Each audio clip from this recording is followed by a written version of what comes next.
3 օր տևած քննարկումներից հետո Հայաստանի էլեկտրական ցանցերը զրկվեց լիցենզիայից։ Հանրային ծառայությունները կարգավորող հանձնաժողովը քվեարկությունից առաջ նույնիսկ խորհրդակցելու չգնաց։ Քվեարկությունը 10 վայրկյան էլ չտևեց։ Նախագիծն ընդունվեց 4 կողմ 1 դեմ ձայների հարաբերակցությամբ։ Ովքեր են կողմ օրակարգի հարցին, այսինքն ովքեր են կողմ լիցենզիայի դադարեցմանը։ Ովքեր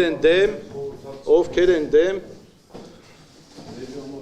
շնորհակալություն։ Ընկերության տնօրենի նախկին պաշտոնակատար Դավիթ Ղազինյանին հանձնաժողովի մոտեցումը բարկացրեց, որ մեջբերեմ գոնե ձևական խորհրդակցական սենյակ չեն գնացել, ու չսպասելով նիստի ավարտին հեռացավ դահլիճից։ Այսպիսով միլիարդատեր Սամվել Կարապետյանի ձերբակալությանը զուգահեռ վարչապետ Նիկոլ Փաշինյանի Հայաստանի էլեկտրական ցանցերը պետականացնելու մասին հայտարարությունից 4 ամիս անց գործընթացը հաջորդ փուլ է մտնում։ Ամռանը հապճեպ ընդունված օրենսդրական փոփոխությունների համաձայն առաջիկա 3 ամիսներին կառավարությունն ու Կարապետյանները կարող են բանակցել ու պայմանավորվել ընկերության վաճառքի վերաբերյալ։ Եթե համաձայնության չգան, գործադիրը կգնա հանրային երակաշահ ճանաչելու ճանապարհով, որն առանց փոխհատուցման անհնար է իրականացնել։ Ընկերությունը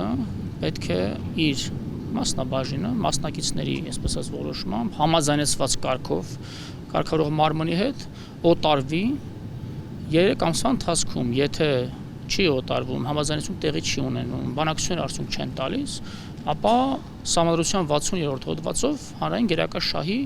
կարգավորումներով է գործընթացը առաջ գնում, թե ինչ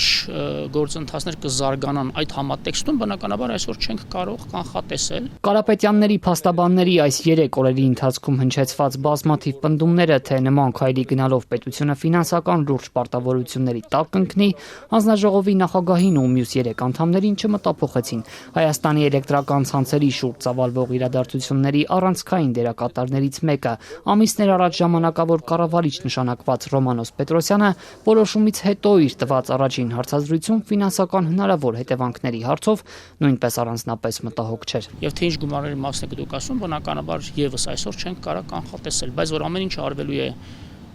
օրենքի եւ Սահմանադրության տարին համապատասխան, ինչպես արվել է այս 4 ամիսների ընթացքում, դա միանշանակ է։ Եթե առաջիկա 3 ամիսներին կողմերը համաձայնության չգան, որքան կվճարի պետությունը Կարապետյաններին։ Ժամանակավոր կառավարիչը պնդում է, դեռ հաշվարկ չկա։ Այս գործընթացի համար պետք է առանձին գնահատում կատարվի։ Չեք սկսել ինչ։ Դեռ չսկսվել, քանի որ այսօր որոշումը կայացվեց, դեռ մենք չգիտենք ՀՑԿ-ն ինչ որոշում պիտի կայացնի։ Այժմ քննվող միջազգային արբիտրաժային բարույթով Կարապետյանները կառավարությունից $500 միլիոն փոխհատուցում են պահանջում, այսինքն ըստ էության սեփականատերերն իրենց կապիտալն այդքան են գնահատում։ Հասանելի են նաև ընկերության ակտիվների մասին անկախ աուդիտորական եզրակացությունները։ Անցած տարվա ավարտին Հայաստանի էլեկտրական ցանցերի սեփական կապիտալը մոտ $360 միլիոն է գնահատվել։ Ընկերությունը նաև մի քանի $100 միլիոն հասնող պարտավորություններ ունի։ Կարապետյանների պահանջած $500 միլիոն այնքան մեծ գումար է Հայաստանի համար, որ հնարավոր է բոլորի կենսաթոշակը միանգամից տարեկան 60%-ով ավելացնել։ Սա Հայաստանի ամբողջ պետական պարտքի ավելի քան 3%-ն է։ Որտեղից է պետությունն այսքան գումար ներգրավելու։ Ձեր հարցը ուզում եմ հարցով պատասխանել։ Ձեզ որտեղից նման ինֆորմացիա, որ պիտի փոխհատուցի պետությունը։ Սահմանադրության 60-րդ հոդվածն։ Դա 3 ամիս անց, երբ պարզ լինի, որ գնորդ չկա։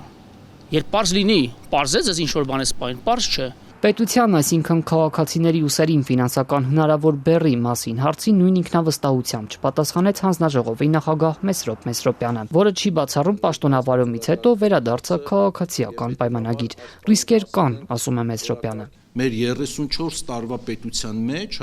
նոր անկախ պետության մասին է խոսքը, Հայաստանի Հանրապետության նման առիթ եւ նման իրավիճակում ոչ մեկս չենք հայտնվել եւ գնալ նման քայլերի եւ հայտարարել, որ ճանապարհին դեպի նպատակ գնալուց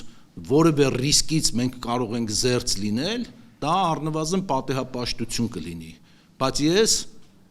որպես հանրային ծառայություններ կարգավորող հանձնաժողովի նախագահ եւ առաջիկա ժամանակահատվածում ինչքան որ կաշխատեմ այդ պաշտոնում,